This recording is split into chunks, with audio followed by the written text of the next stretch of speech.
Eran nuestros abuelos, nuestras abuelas. Se repitió su relato. Vinieron a legarlo a quienes ahora vivimos. Nunca se perderá su nombre. En el porvenir jamás olvidaremos la historia. Siempre la guardaremos nosotros, sus hijos.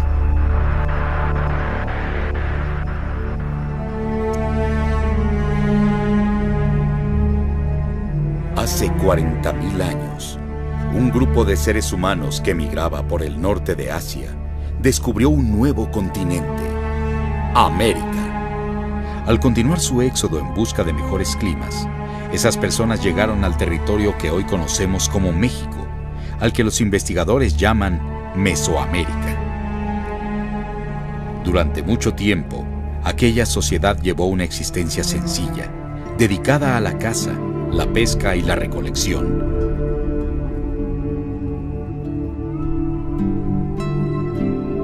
Poco a poco, aprendieron a cultivar el maíz y a confeccionar objetos de cerámica. Se tornaron sedentarios y comenzaron a construir refugios permanentes.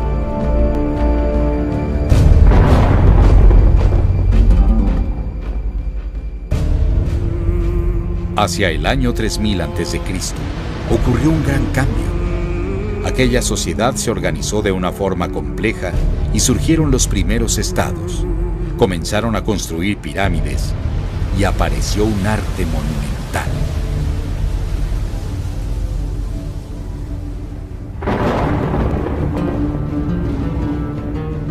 ¿Qué hizo posible este dramático cambio?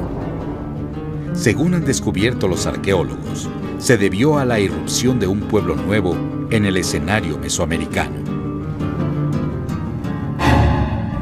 No se sabe cómo se llamaban a sí mismos. En la actualidad, los conocemos como olmecas, que significa hombres de la costa del Hule. Tampoco se sabe qué lengua hablaban, pero sí que tenían una escritura desarrollada que fue la raíz de la escritura maya. En pocos siglos, los olmecas integraron el territorio mesoamericano a través del comercio y otras actividades pacíficas. Hasta donde sabemos, no emplearon la violencia, forjando su inmenso imperio sobre principios culturales y religiosos. Ellos fueron los creadores del culto al guerrero ocelote, que habría de mantenerse hasta la caída del Imperio Mexica. A partir de los olmecas, los pueblos de Mesoamérica continuaron desarrollándose en diversos aspectos de la cultura, tales como la arquitectura, la escultura, las artes plásticas, la orfebrería, la escritura y la confección de códices, el calendario y las matemáticas. En particular, las matemáticas alcanzaron un prodigioso desarrollo. Se basaban en los conceptos del cero y el orden por posiciones, los cuales no fueron conocidos por los europeos sino hasta 1000 años más tarde. Donde mejor se manifiesta el carácter de la civilización mesoamericana es en la religión. Las enseñanzas tradicionales de los sabios indígenas recibieron el nombre de Toltecayotl, toltequidad, un término que significa el arte de vivir. Todos los mesoamericanos cultos llegaron a ser conocidos como toltecas. La toltequidad es el legado característico de México al mundo.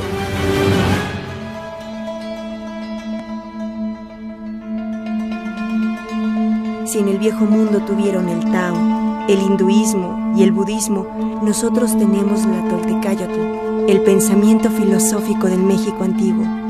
Si otras civilizaciones tuvieron a Zoroastro, Hermes, Buda, nosotros tenemos a Quetzalcóatl. Los mesoamericanos creían que el universo es producto de dos fuerzas que se equilibran para producir la manifestación de las cosas. Creían que la creación del mundo no ocurrió por arte mágica, sino que es un proceso continuo y evolutivo, regido por la ley de los ciclos. La personificación de estas fuerzas era Ometeotl, cuyo nombre significa Divina Dual Trinidad. El universo y las fuerzas que lo sostienen se representaba mediante el símbolo del juego de pelota, en el cual dos equipos de jugadores asumían el papel de los dioses y se disputaban un balón que era la tierra. Otra forma de representar las mismas creencias era mediante una ceremonia llamada la Guerra Florida, en la cual el individuo se enfrentaba a sí mismo en un combate contra sus debilidades. Esta cosmogonía se centró en la serpiente emplumada, una deidad a la cual pueblos de habla náhuatl llamaron Quetzalcóatl. ¿Qué significa ese nombre? Quetzalcóatl es la representación de las fuerzas del universo, la integración de la materia y el espíritu, la luz y la oscuridad, el frío y el calor. En el ser humano, Quetzalcóatl es la lucha entre nuestras tendencias animales y la aspiración hacia lo sublime. Quetzalcóatl también simboliza la sucesión de los ciclos en la naturaleza. Debido a eso, era el patrón del calendario.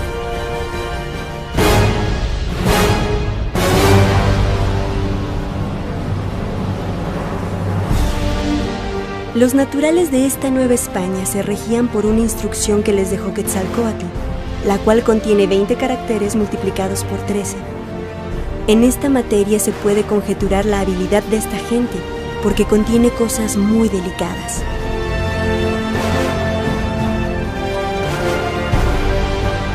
El calendario prehispánico se basaba en un año sagrado de 260 días, el cual se relacionaba con el año de la naturaleza, produciendo un ciclo de 52 años de duración, conocido como Ciclo del Fuego Nuevo. Con este sistema, los mesoamericanos consiguieron una exactitud tal que para que su calendario se desfasara con el cielo, habrían tenido que pasar más de 9000 años. La historia de Mesoamérica recuerda la presencia de numerosos mensajeros de Quetzalcóatl. El más apreciado de ellos fue Céacatl Topiltzin, nuestro señor Uno Caña, un joven tolteca que llegó a ser rey de la ciudad de Tula. Cuenta la leyenda que Topiltzin nació en un lugar cercano al pueblo de Tepoztlán, en el actual estado de Morelos, el año 947. Su nacimiento estuvo rodeado de milagros. Fue anunciado a su madre por un pez cuando ella aún era virgen. En cuanto nació, las parteras trataron de matarlo arrojándolo al agua, pero el niño sobrevivió y fue criado en secreto por sus abuelos. A los 13 años de edad, el joven Topiltzin fue enviado a estudiar a la ciudad de Xochicalco. En el año 977 después de Cristo, fue elegido rey de Tula. Según se afirma, era un hombre pacífico, muy religioso, que pasaba largas horas de meditación y penitencia a fin de descifrar el sentido de nuestra existencia.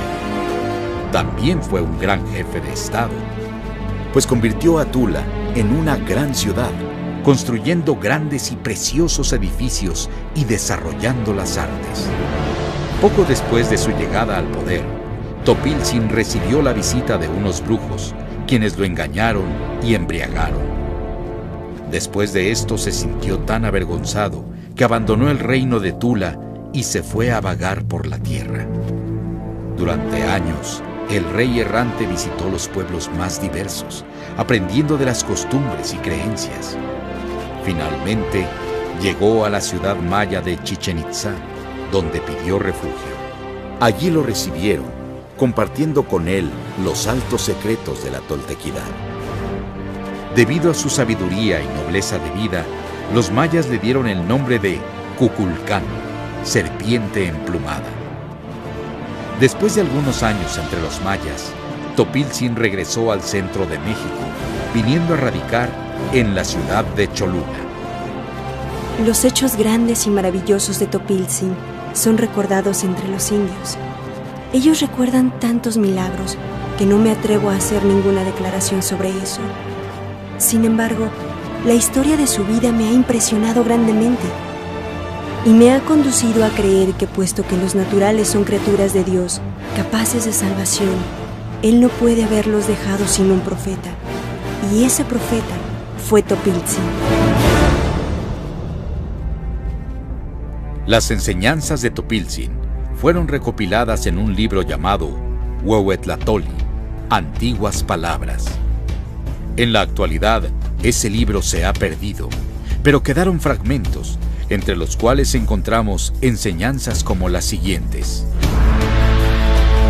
El tolteca es sabio, es una lumbre, hace sabios los rostros ajenos, les hace tomar corazón, no pasa por encima de las cosas, se detiene, reflexiona, observa.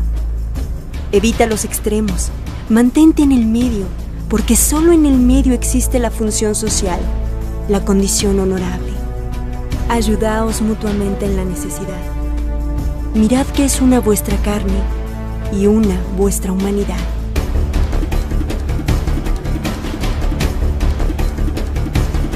Según las leyendas, en el año 999 después de Cristo, Topiltzin subió a una montaña y se incendió a sí mismo con un fuego interior.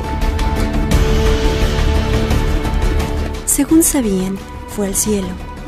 Y dicen los viejos que cuando murió, durante 4 días no apareció, pues fue a morar entre los muertos. Pero al 8º día apareció la gran estrella que llamaban Quetzalcóatl. Añadían que fue entonces cuando se entronizó como señor. Pero la partida de Topiltzin no fue definitiva. Según afirma un poema mexica, algunos años después apareció nuevamente. Después de reunirse con sus seguidores, les dijo que no estuvieran tristes, pues él regresaría nuevamente a la tierra cuando se cumplieran los siglos. Luego, se encaminó a la costa del Golfo de México. Arrojó su manta bordada de serpientes al mar, subió en ella como si fuese una balsa y se fue navegando hacia el horizonte oriental. Exactamente 520 años después de la partida de Topiltzin, aparecen en la costa del Golfo de México los barcos de Hernán Cortés, portando sobre sus velas una de las insignias más importantes de la toltequidad, la Cruz de los 4 Rumbos. Los mesoamericanos interpretaron ese hecho como una señal mesiánica, comprendiendo que comenzaba la mitad oscura del ciclo de la serpiente emplumada.